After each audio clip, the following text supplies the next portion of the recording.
Today is, August 25th, 2020, and I'm Ruth Cambar, and I'm with Kathy Yacoe, and we will be interviewing her. I am a rep from the Assyrian Studies Association, oral historian and archivist of the Assyrian American diaspora, and we are proceeding with this interview. Could you please state your full name, Kathy? Kathleen Louise Yacoe Skura. And Kathy, will you provide permission for us to use this interview and to have it cataloged with and archived with the Yonkers Public Library, digitized collection, the Assyrian Studies Association, and the Library of Congress, and also for the use for researchers, students, and for any educational? Yes. Okay. All right, so the first question we have for you is, do you know why you received the name from your parents? I'm sorry, Do you know why you received the name you have? Oh, okay. Yes, my grandmother was, on my father's side, was named Kathleen, and I think it was a family name that went back probably several generations. And when and where were you born? Wilmington, Delaware, in December 10th, 1946. And did you grow up in Yonkers? No, I grew up in Wilmington, Delaware. And tell us, I know that you've moved to Yonkers at one point in your life. Could you give us a little background about that? Sure. I moved to Yonkers actually twice in my life. In 1995, I lived in Cornwall, New York, which was Orange County, and went through a divorce and took a job in Dobbs Ferry, a children's village, and I moved to Yonkers, an apartment complex. And then in 1999, I bought a house in Nyack, but sold it when I met my current husband, and we bought a house together in Yonkers in 2005. So why do you keep coming back to Yonkers? Why did you? Well, at that point, my husband was working in Lower Manhattan, and Nyack was just a little too far, and he had moved with me, and I was working in Dobbs Ferry, and I knew Yonkers, and it was a very good choice. And also it had an attachment for me because my great uncle, Assyrian uncle, Marshall Yacoe, had lived there. And I was also involved in Blue Door Gallery and a bunch of arts activities in Yonkers. And so can you tell us a little bit about those activities that you were involved in and where the Blue Door Gallery is located? The Blue Door Gallery is in downtown Yonkers on Riverdale Avenue. And I think it was 1917, in September, I organized a show there about the Assyrian, with Ruth's help, of the Assyrian heritage of Yonkers. And I was also at Phillips Hall Manor. In 2017, right? Not 1917. Yeah, did I say 19? I meant 17, yeah. All righty, and it goes fast. And do you have siblings? I have 3 brothers, Don, Paul, and Peter. Okay, and is that the birth order of your family? You're the youngest? Yes, I'm the oldest. You're the oldest, okay. Yes. And who grew up in your house? I mean, excuse me, your parents, what are their first names, their full names? My father's Jesse Craig. He was named after his father, who was Assyrian. Jesse was his name. And my mother's name was Elizabeth Jean. Betts was her maiden name. And she grew up in Delaware. My father grew up in Chicago. And does your family have a religious background? Yes, I grew up Episcopalian. And do you identify with that particular religion now? Do you practice? Right. No, I identify culturally, I think, and I keep saying that I need to renew my spiritual identity, but no, I do not go to church or anything. Okay. And when you were younger, your uncle was connected with Yonkers, and you said you had fond memories. Can you tell us a little bit about his life in Yonkers? Sure. It was my great uncle, and he came to the United States before SAFO, before the genocide, and went. I hope I have this right. He went because I looked at his immigration papers. He went to college in Iowa, Coe College, and then he went to seminary, I think in New Jersey somewhere. Became an ordained Presbyterian minister, and was assigned to an Assyrian church in Yonkers. We used to go. I remember one particular visit when my family, my brothers and I came, and my parents came to visit him, took the train to Manhattan and then the subway to Yonkers. And Annie Shalom lived with him. Shalom Bedell was her last name. And she cooked a very fancy dinner. They had a small apartment. And we went up on the roof of their building and looked at the lights of Manhattan. I was maybe 8. It was very exciting. So. And did she prepare Assyrian food? Absolutely, which was just wonderful. She was an amazing cook. Yes. Do you have a favorite Assyrian dish? Yes, I love dolma, and my mom learned it, I guess, from Annie Shalom or my grandmother, who was English actually, but she prepared an amazing dolma, and I loved it. Yeah. I will tell you that I was looking. I've made a connection with Isaac Adams' great granddaughter, and she has one of his books, Persia by a Persian, and she has another book of his. I can't think of the title right now, but in one of those books, there's a picture of Joseph Adams, her great grandfather. It's on the other side, and your uncle Marshall is in the picture as a little boy. Really? Could you send it to me? I'd love to see that. My family would love that too. I recognized him because of one of your paintings when you colorized. Right, the collage, yeah. Talk a little about your artwork. He's about that age. What's that? He was about that age. Yes, I have a picture, a photograph. That's a famous family photograph of emigrating from Lake Urmia. I guess it was, I'm not sure the town. It's Saralin or Gudapa, because they lived in 2 different towns at different times. But it was my Annie Shushin and her husband and my grandfather, who was a single young man then, and Shalom and her husband. And they were in their, 1915 European dress, and they were all very excited. The guys had straw hats and the ladies had umbrellas, and they must have been standing in front of their house in Gudapa, and they were getting ready to leave for the United States. I think it was about 1915. Okay. And Kathy, do you speak Assyrian at all? No, I don't. I saw they had lessons at the church. I was thinking about that. Yeah. It's a beautiful language. Me too. I know a group of people who are like us, who are thinking about asking the Gasha to teach us separately. So because we're at a different level. So if it happens, I'll let you know. Okay, that'd be great. Yeah. And so tell us about, and Michael pick up at this point. Michael, would you like to know about the education, Kathy's education? Yes, hopefully you can hear me now. I moved to a different Yes, spot I can hear you. Yes. Oh, great. Yeah, I've had to move around a little bit in the library. So where did you grow up, and like which schools did you go to?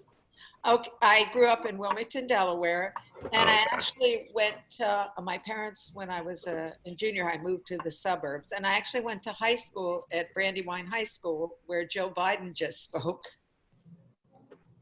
So. Oh, really? Interesting. Yeah, it was quite exciting to see my school I haven't seen for 70 years. And I went to college.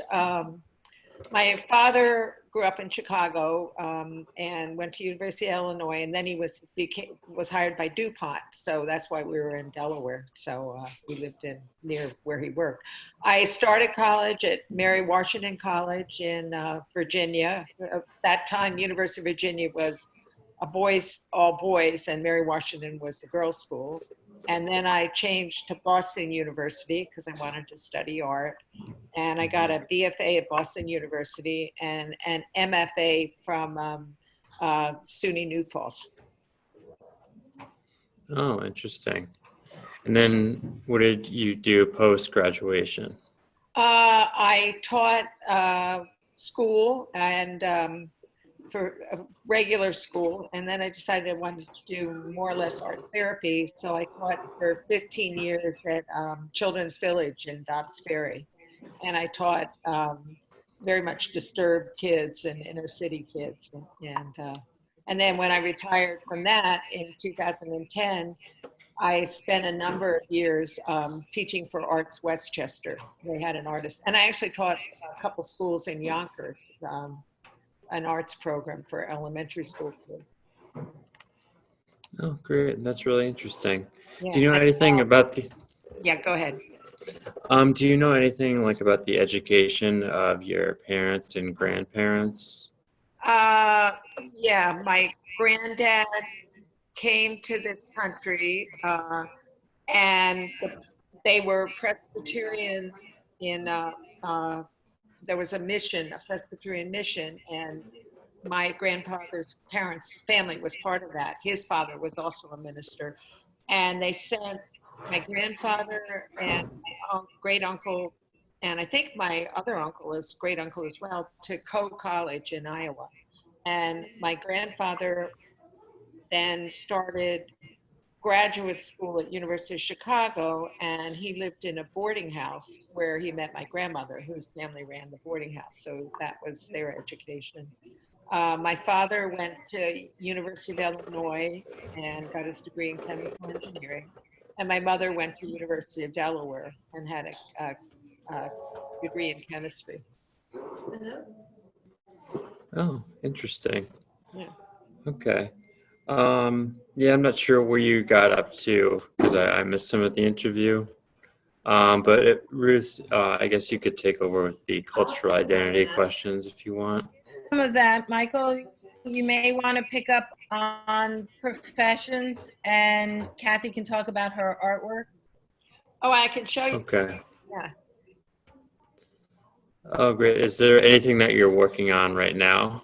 Like any artwork? Well, I'll show you some of the ones because I just happen to have them hanging up that I had for the show in Yonkers. And move around the house. And I'm actually I've not been teaching anymore, and I'm working on a bunch of paintings. Very, let's see, these, if I can do this. This, I wanted to, how do I do this? Let's see. Close. I don't know. Oh, I have to stand further back. There. Mm-hmm. I'm not. Okay. This is a Sumerian temple. I got interested in this show, doing this show because I knew my family were immigrants and really had prospered in the United States. And when Donald Trump got elected, I wanted to do something to both honor my family and talk about American immigrants. So this is the Assyrians have a background, ancient times in the Middle East, and these are some Sumerian, prior to the Assyrian, votives, little statuettes that people had in their houses and in their homes, and then they worshiped the ancient deities. And underneath it, I have the Aramaic alphabet. So it's sort of an homage to the Middle Eastern heritage of the Assyrians. And this one, this is, oops. I know there's a way to do this much better than I'm doing it. All right, there.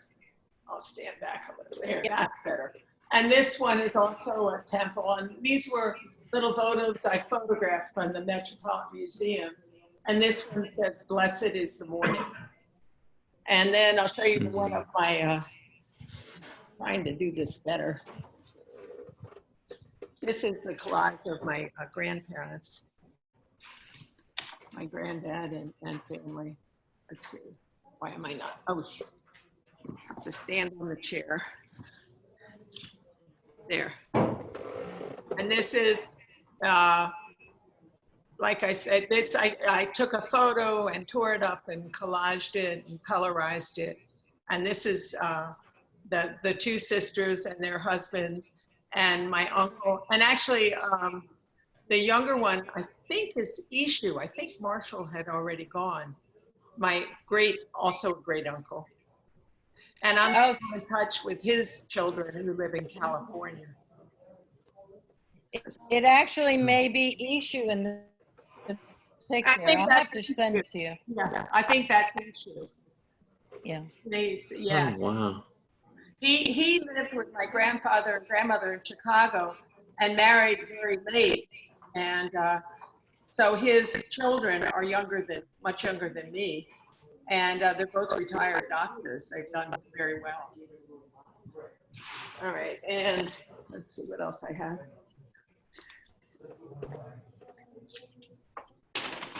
And this is a painting. It's the Assyrian Tree of Life, which is just like the, Jewish Tree of Life, but this is the imagery.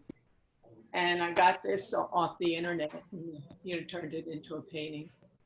I swear, I'm going to find out how to do all of this better. And it's okay. It's great. It's fine. It's working. All right, I'll show you two more. And these I did from ancient Middle Eastern legends, which are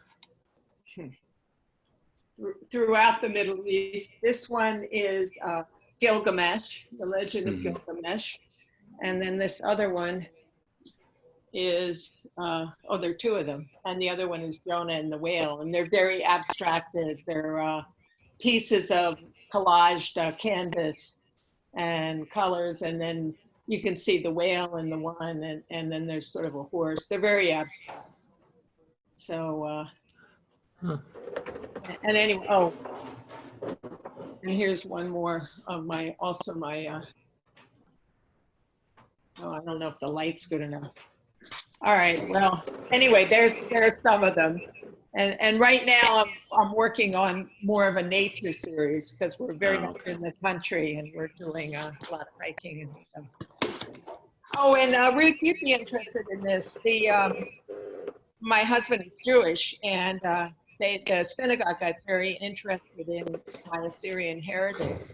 And at the library in Garrison, which is a beautiful library, I was supposed to, in April, give a talk on, for the Holocaust Remembrance Day, give a talk on the Assyrian Genocide.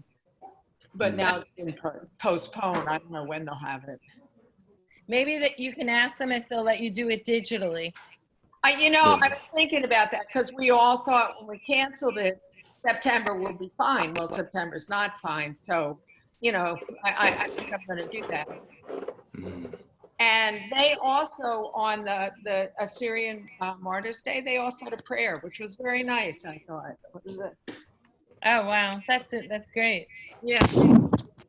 On August 7th, yes. Yeah. So it looks like you've gotten a lot of inspiration from Assyrian artwork and like culture in your own pieces. Yes, very much so. Yes. Yes, I call it ancient empires and just, the richness of the culture. And to me, one of the most inspiring things is the spirituality of that culture, how much their lives were venerating the beyond in their own form. So. Yeah, well, they're really great. Thank you. Kathy, I did have a question about growing up around Assyrian items, etc., in your culture. So, you learned from your family Assyrian history and culture items. And, you've shown us the work you have in your house and how it's influenced you. do you have any particular items that were your family's passed down to you? My dad collected Oriental rugs, and he was sort of his tie to the Middle East. And I have a lot of them, and I'm very proud of them. And did you show any family at the Blue Door Gallery? I actually had my art friends. We made. I was so into these photos. We from the Blue Door Gallery. We all had a session and sculpted little photos, and sort of channeled the Assyrian culture.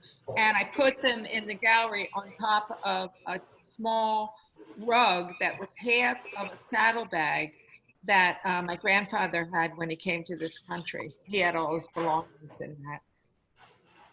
I remember too the bookmark you had from your great uncle's Bible. That's right. Can you Yes. tell Michael? Can you talk about that a little bit? What it was? He had a silk bookmark he put in a Bible, which he had in Aramaic, and it had all the names of his congregations. And then I can't quite remember the saying, but just saying, "Blessed is the family of man," and just, blessed is everyone. Do you speak Aramaic at all, or do you know the language? No. Oh, okay. I did, when I did this art show, I did a workshop with the children of the Marmari Church where they make tiles, ceramic tiles, each one with a letter of the Aramaic alphabet. So that's interesting. That I know the letters. Mm-hmm. The Marmari Church in Yonkers, correct? Yes.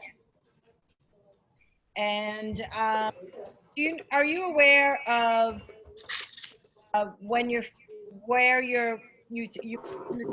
that your family in Iran, in Persia, and do you know why they emigrated to the United States? For opportunity, and also I think because the missionaries were financing their college at Yacoe College.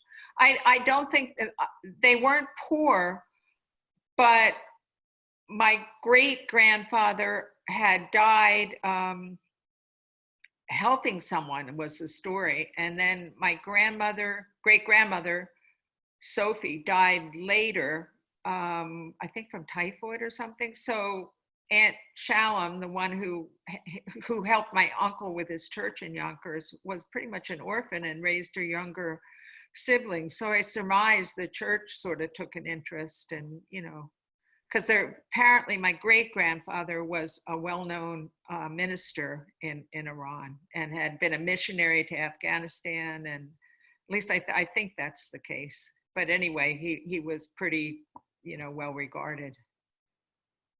What was his name?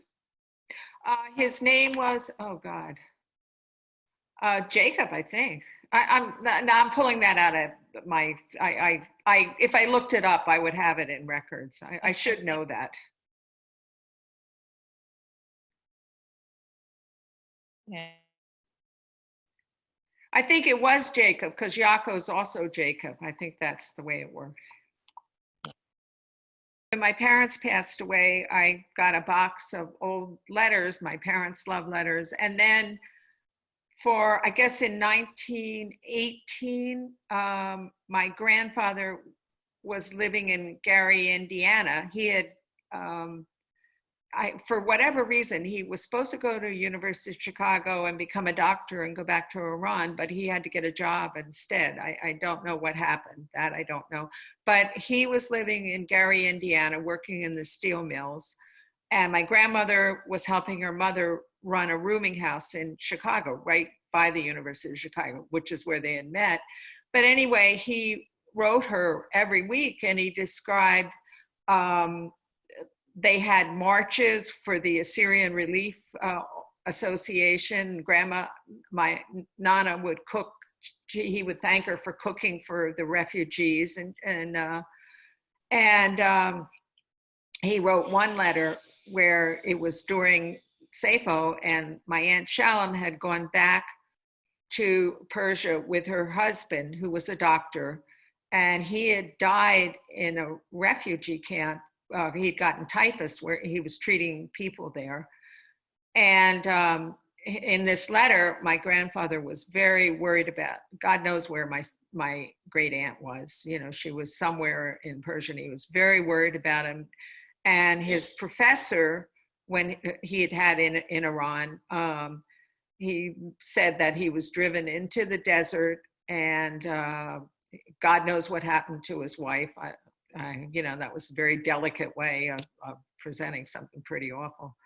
And they were driven into the desert and starved. And he said, this was a man of means, and a man, you know, who I had in the highest esteem. And, you know, he was just, and, you know, it's funny, I grew up and I didn't realize my grandfather had this history. I remember visiting him as a young child, and he would talk about Iran and how wonderful the Urmia area was, and he'd speak in Aramaic. And I think he was homesick his whole life, and I had no concept of that. They really didn't talk about the hardships. I think they really just wanted to assimilate and move on. And it took time for that to be processed. You know, and it's the same thing with the Holocaust. The literature emerged much later, even from survivors. They really didn't write about it. They just wanted life to resume. And Right. they were dealing with so much trauma of what they had experienced. So it makes sense. And do you know who any of the perpetrators were that may have driven them into the desert? Well, he was hearing it secondhand. He was in Chicago then, but, or Gary, Indiana. I don't know. The letter just, and then it was also, his letters described what was going on in the United States vis-a-vis the SAFO, you know, that they were having marches and trying to raise money.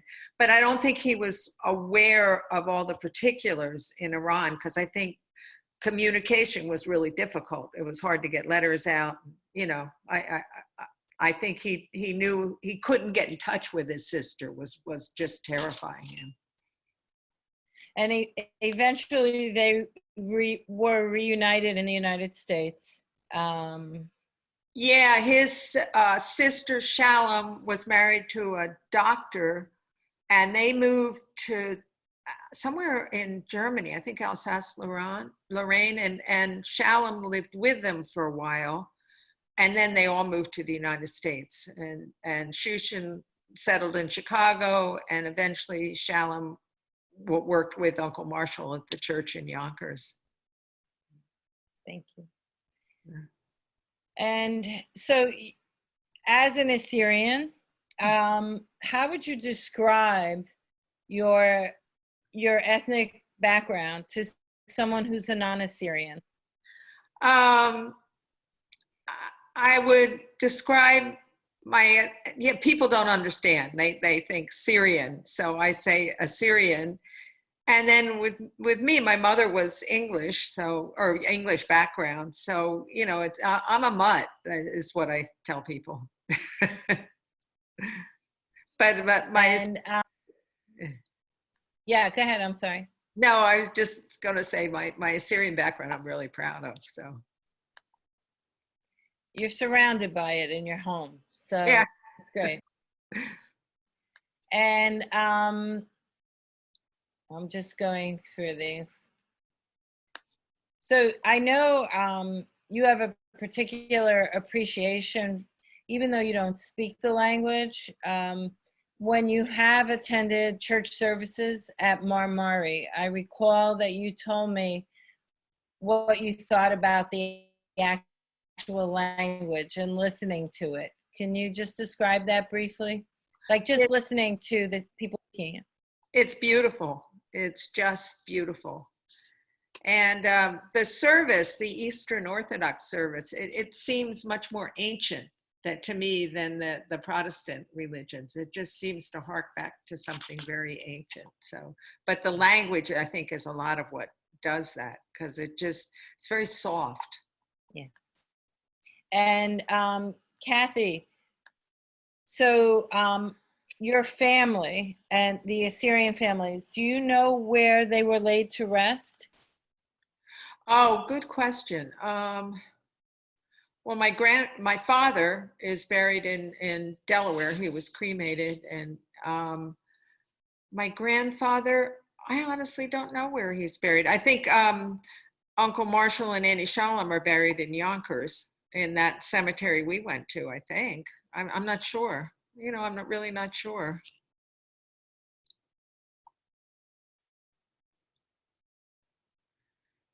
You're frozen.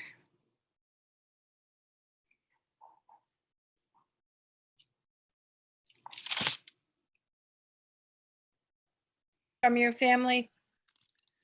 What's that? Yeah, you were frozen for a while, so.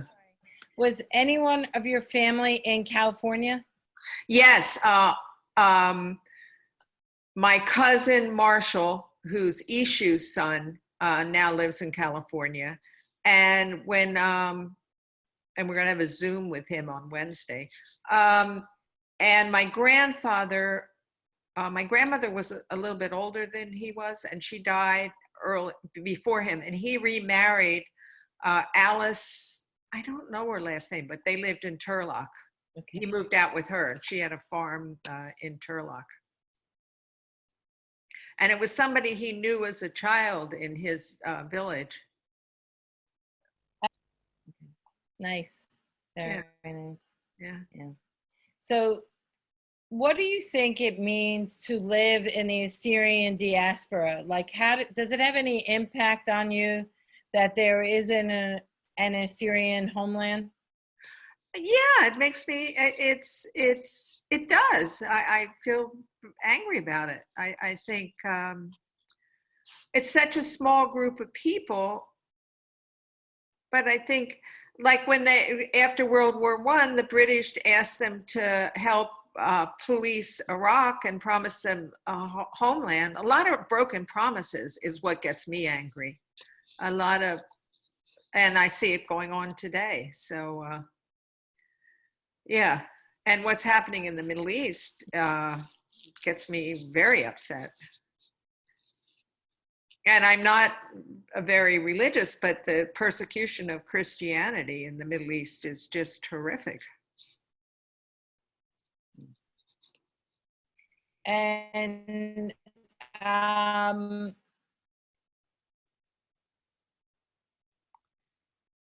if you had to say that you had any traits from your Assyrian background, what would you say they were? Oh, that's interesting. Oh, geez, what would I say my Assyrian background? I have a appreciation for nature, which my grandfather definitely had, and a love of learning I definitely got from my father, and wanting to constantly read and learn, and I guess my artwork. I don't really sell it that much, although right now it's pretty impossible to do anything.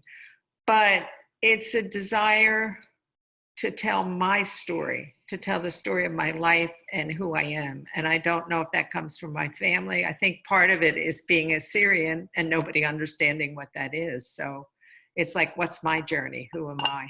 So I understand that. Yeah. I found a book that you might be interested in. It's written for children. It's called, My Life Beyond the Mountains. By the missionary Shed's niece, based on family stories. Oh, I would be interested. And My Life Beyond the Mountains, you said? Is beyond my home, excuse me. My home is beyond the mountains. And the author's name is Lotridge, Lotridge. I won't remember it otherwise. Kathy, come back. I'm back. I got a pen. Okay. My Life Beyond the Mountains. Okay. So her name, the woman's name is Celia Lotridge, Lotridge.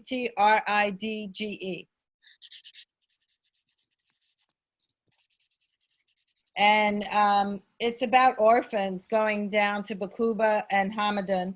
And actually, Shed's daughter went back to Iran and escorted 300 orphans back to Urmia to see if there was any family left, Oh, wow.